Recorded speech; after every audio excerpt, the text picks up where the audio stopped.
6월 27일 아침 말씀 묵상을 시작합니다. 오늘 우리에게 주시는 하나님의 말씀은 고린도전서 15장 35절로 49절까지의 말씀입니다. 고린도전서 15장 35절로 49절입니다. 그러나 죽은 사람이 어떻게 살아나며 그들은 어떤 몸으로 옵니까? 하고 묻는 사람이 있을 것입니다. 어리석은 사람이여, 그대가 뿌리는 씨는 죽지 않고서는 살아나지 못합니다. 그리고 그대가 뿌리는 것은 장차 생겨날 몸 그 자체가 아닙니다. 밀이든지 그 밖에 어떤 곡식이든지 다만 씨앗을 뿌리는 것입니다. 그러나 하나님께서는 원하시는 대로 그 씨앗에 몸을 주시고 그 하나하나의 씨앗에 각기 고유한 몸을 주십니다. 모든 살이 똑같은 살은 아닙니다. 사람의 살도 있고 짐승의 살도 있고 새의 살도 있고 물고기의 살도 있습니다. 하늘에 속한 몸도 있고 땅에 속한 몸도 있습니다. 하늘에 속한 몸들의 영광과 땅에 속한 몸들의 영광이 저마다 다릅니다. 해의 영광이 다르고 달의 영광이 다르고 별들의 영광이 다릅니다. 별마다 영광이 다릅니다. 죽은 사람들의 부활도 이와 같습니다. 썩을 것으로 심는데 썩지 않을 것으로 살아납니다. 비천한 것으로 심는데 영광스러운 것으로 살아납니다. 약한 것으로 심는데 강한 것으로 살아납니다. 자연적인 몸으로 심는데 신령한 몸으로 살아납니다. 자연적인 몸이 있으면 신령한 몸도 있습니다. 성경에 첫사람 아담은 산 영이 되었다고 기록한 바와 같이 마지막 아담은 생명을 주시는 영이 되셨습니다. 그러나 신령한 것이 먼저가 아닙니다. 자연적인 것이 먼저요, 그 다음이 신령한 것입니다. 첫사람은 땅에서 났으므로 흙으로 되어 있지만 둘째 사람은 하늘에서 났습니다. 흙으로 빚은 그 사람과 같이 흙으로 되어 있는 사람들이 그러하고 하늘에 속한 그분과 같이 하늘에 속한 사람들이 그러합니다. 흙으로 빚은 그 사람의 형상을 우리가 입은 것과 같이 우리는 또한 하늘에 속한 그분의 형상을 입을 것입니다. 아멘. 살아계신 하나님의 말씀입니다. 아멘. 할렐루야. 오늘도 우리와 함께 하시며 우리에게 말씀 주시는 주님을 찬양합니다.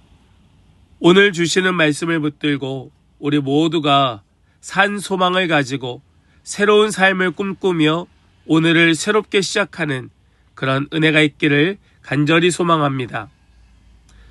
고린도전서 15장에서 바울은 부활이 기독교 신앙의 중심이라고 말해 왔습니다.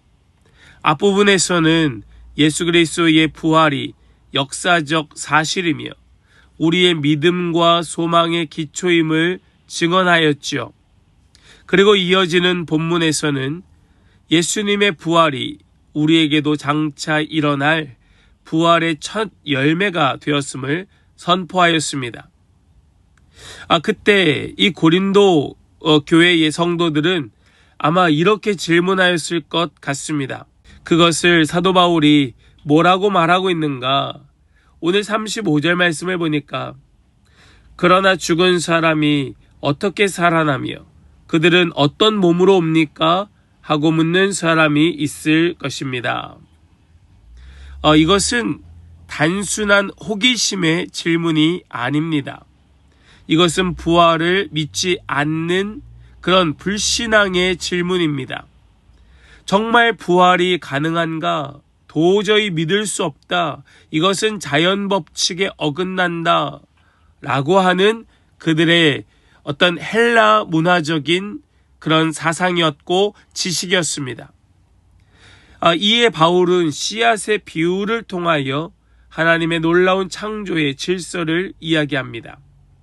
씨앗은 땅에 묻혀 죽는 것처럼 보이지만 그 씨앗 그대로 올라오는 것이 아니라 하나님께서 전혀 다른 몸으로 전혀 새로운 생명으로 주셨다라고 말하지요.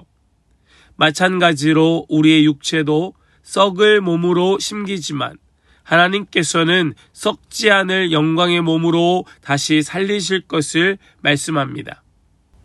그래서 오늘 말씀은 단순히 미래의 몸을 설명하는 말씀이 아니고 하나님께서 창조를 완성하시고 우리의 존재를 온전히 회복시키실 그 하나님의 완성된 나라에 대한 약속의 말씀인 것입니다. 따라서 우리 모두가 이러한 질문을 오늘 말씀 속에 붙들어야 할 것인데요. 나는 지금 썩어질 것을 붙들고 살아가는가? 아니면 하나님께서 약속하신 영원한 생명을 바라보며 살아가는가? 오늘 말씀 속에 하나님은 새로운 생명을 창조하시는 하나님이시라 먼저 말씀하고 있습니다. 우리 36절 말씀을 보면 이렇게 말씀하지요. 어리석은 사람이여, 그대가 뿌리는 씨는 죽지 않고서는 살아나지 못합니다. 아멘. 씨앗은 땅에 심길 때 마치 사라지는 것처럼 보입니다. 그러나 그것은 끝이 아닙니다. 새로운 생명의 시작입니다. 중요한 것은 씨앗이 스스로 살아나는 것이 아니라 하나님께서 자라게 하신다는 사실이 중요합니다. 여러분, 우리는 스스로 살아나는 것 아니고 스스로 구원받는 것 아니고 스스로 부활하는 것이 아닌 하나님께서 자라게 하시고 새롭게 하시고 새 생명으로 태어나게 하시고 시작하게 하신다라는 말씀이에요. 그래서 38절 말씀을 보면 이렇게 말씀합니다. 그러나 하나님께서는 원하시는 대로 그 씨앗에 몸을 주시고 그 하나하나의 씨앗에 각기 고유한 몸을 주십니다. 아멘. 여러분, 이 말씀을 다시 한번 보십시오. 하나님께서는 원하시는 대로 그 씨앗에 몸을 주신다. 씨앗의 모양이 다르다. 그것은 하나님께서 원하시는 대로이다. 그리고 그 하나하나의 씨앗에 각기 고유한 몸을 주신다. 우리의 각각 다 다른 모습으로 다시 거듭나서 그 새 몸으로 시작하게 될 새로운 생명은 하나님의 원하시는 대로이다. 생명의 주권이 여전히 하나님께 있는 겁니다.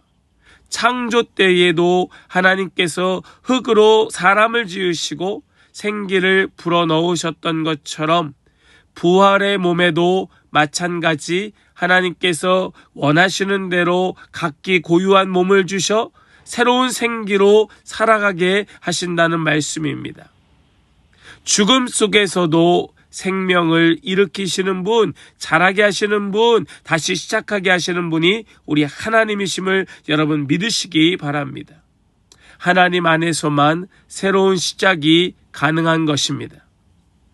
또한 오늘 말씀 속에 우리 하나님은 영광스러운 몸으로 변화시키시는 하나님이심을 보여줍니다. 우리 42절과 또 43절의 말씀을 보겠습니다. 죽은 사람의 부활도 이와 같습니다. 썩을 것으로 심는데 썩지 않을 것으로 살아납니다. 비천한 것으로 심는데 영광스러운 것으로 살아납니다. 약한 것으로 심는데 강한 것으로 살아납니다. 아멘. 우리가 지금 입고 있는 이 몸은 연약합니다. 쉽게 병들고 또 나이 들면 늙어가고 또 결국 그 끝에 죽음을 맞겠지요. 그래서 사람들은 그 죽음을 자꾸 끝이라고 생각합니다. 그 너머에, 그 이후에 새로운 시작을 별로 기대하거나 바라보지 못합니다.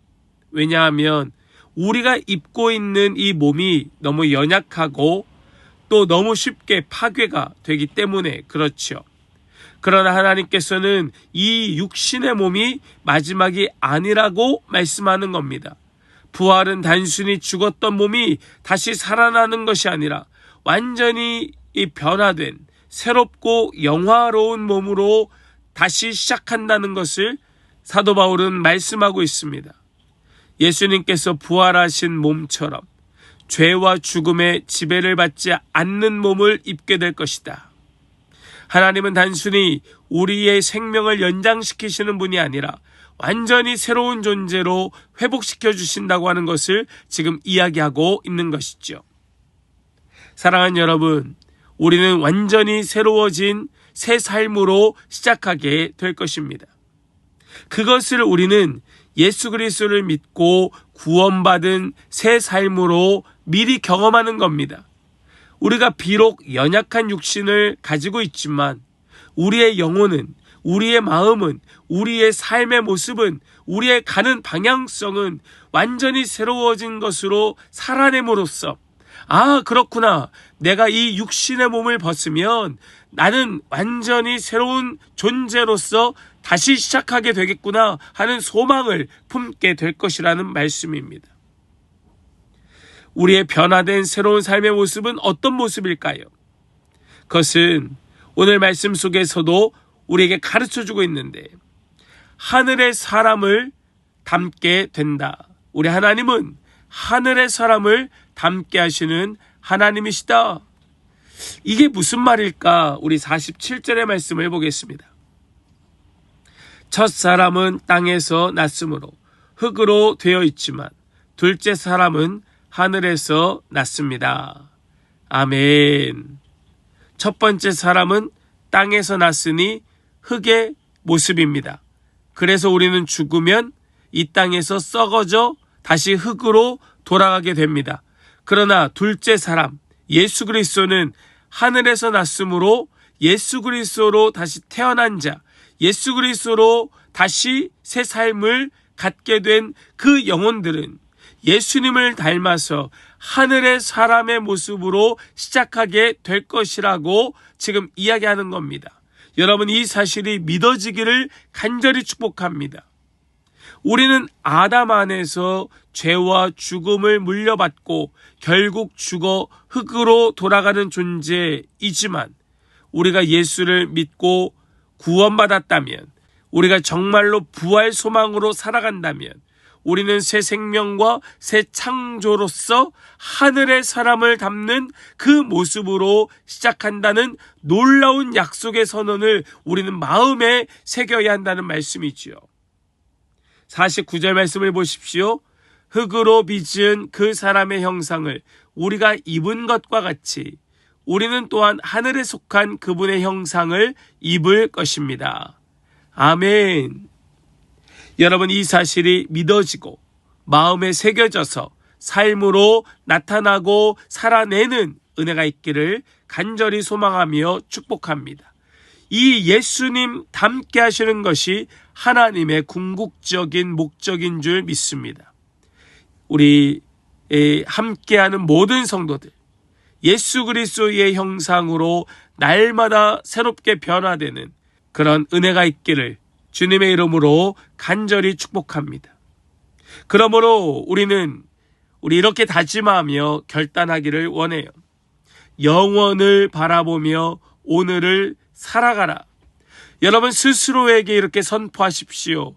영원을 바라보며 오늘을 살아가라. 우리는 너무나 쉽게 보이는 것에 마음을 빼앗깁니다.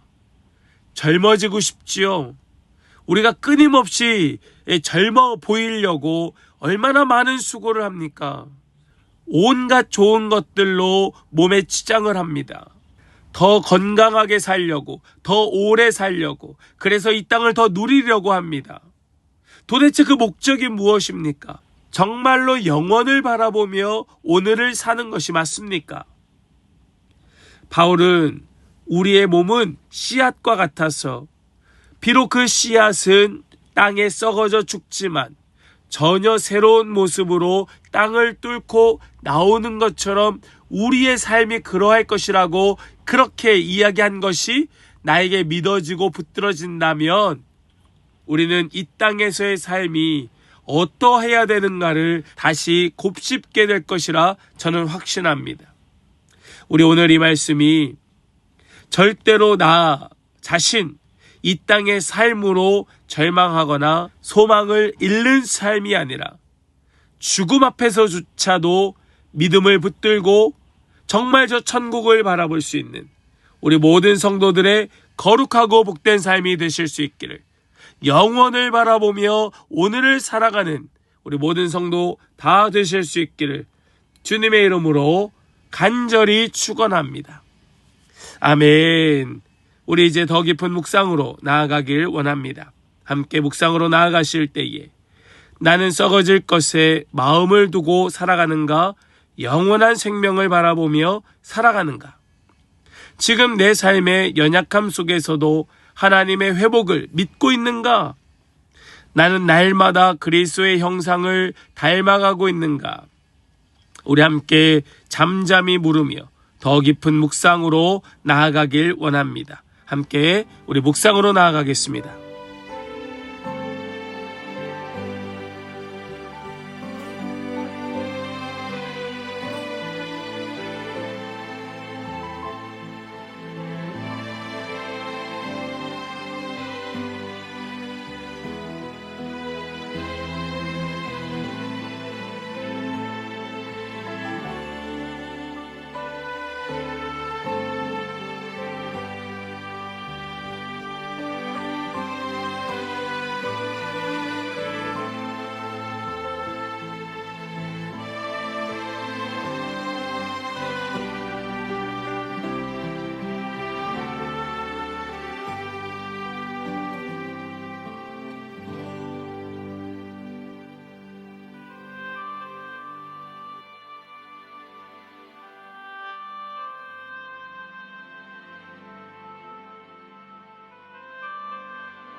우리 이제 결단으로 기도하기를 원합니다. 주님, 썩어질 것을 붙드는 삶이 아니라 영원한 생명을 바라보며 그리스도를 닮아가는 삶을 살게 하여 주시옵소서. 우리 결단으로 우리 함께 전심으로 기도하며 나아가겠습니다. 함께 기도합니다.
이제 제가 기도하고 오늘 아침 말씀 묵상을 마치겠습니다.